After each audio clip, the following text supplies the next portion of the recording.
An introduction to Anemones and Ranunculus just ahead of the grow along, which is coming up. I thought we'd have a very quick chat just to explain what you need to get started.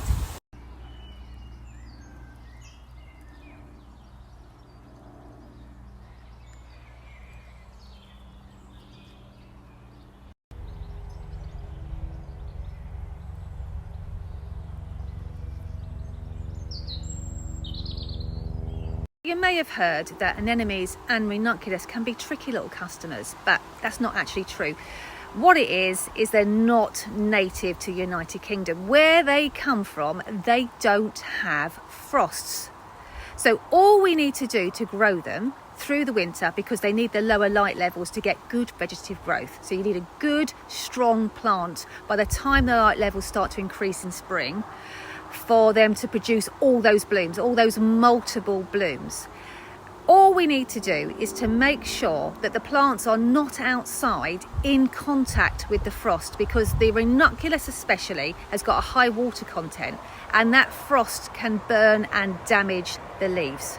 Just remembered we had a nice big new piece of enviromesh which doesn't blow away like horticultural fleece does. So it's not pretty, but it's taken me just a couple of minutes, and that should stay put till the morning.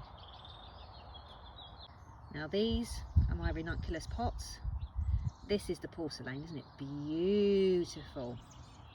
So they're outside on the patio, just outside my greenhouse, and they can stay out now. Just check your local conditions where you are, and as long as it remains frost free, they can stay out. If you get a frost, you'll just need to take them in overnight.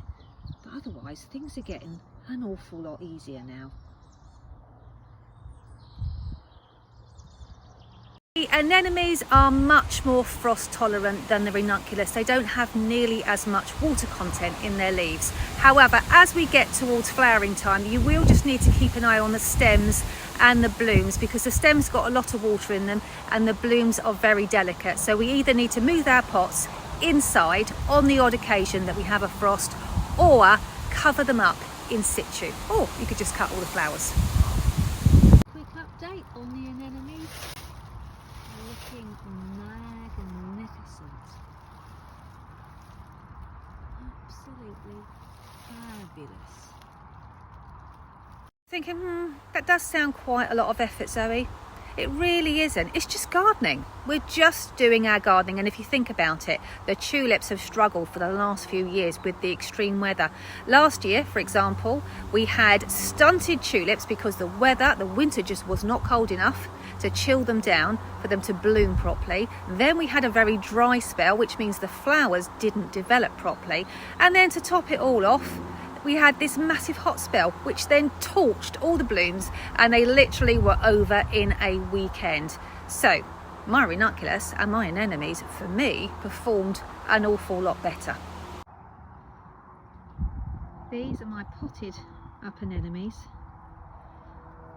They're just looking amazing in this late afternoon sunshine. And if you look really closely, can you see all of the buds still to come? These are so beautiful.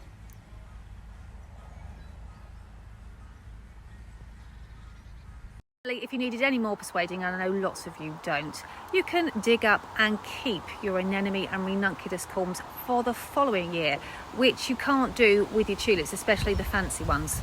I'm just going through my saved corms. I'm not even sure what variety these are. They were in the ground, so I rescued them. You can't throw plants away, can you? But look at them, they're absolutely massive. So I'm really excited to see how well they flower. I will give them a 9cm pot. They're way too big for a tray. And look at my anemones. Absolutely enormous. So what do you need to get started? Well, first, of course, you need your anemone and ranunculus corms. Just be very aware that the cheaper varieties are not cut flower types. Cut flower types have to be specially propagated. They are hybrids. They are F1 hybrids, which means they cost quite a lot of money to produce, but my goodness me, are they worth it. If you missed out on our varieties if you want to grow my exact corms. They're the same ones. I'm going to literally take a packet off the shelf. So if you would like to grow with me, with my exact corms, there will be one last chance. This Friday at 6 o'clock, we will have our last flash sale. We were just literally waiting for everybody's orders to arrive first. Then we'll sell the last of the corms off this Friday, 6 p.m. So sign up to my website and I'll send you an email to remind you. Oh, good Lord. Look at these. Look at the petals. There you go. It's looking delicious. This is a blast.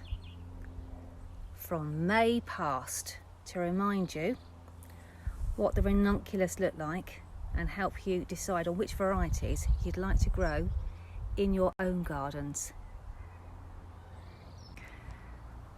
We have all the girls. We have Violet, Purple Jean, Bonbon, Rose, Marshmallow, Charmello.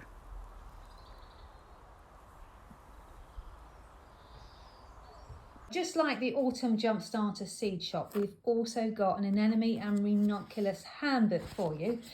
It's absolutely packed full of everything that I know about anemones and ranunculus. Here we've got a whole section on container gardening, how many plants that you need or how many corms you need to grow to fill your pots, and the pot sizes I recommend. Weather protection. We've got a shopping list, and don't forget, you can just print this page out separately and take it along to the garden centre with you. We've also got a little overview, it's a little checklist for you, because we will be sowing a second crop in late winter. So you're going to want to save some of your corms for that. And this checklist here gives you all the information on when you should start them and their blooming times. And then the rest of the handbook just covers really, really detailed information on sowing and growing your precious Ranunculus corms. There's loads of it. Enjoy.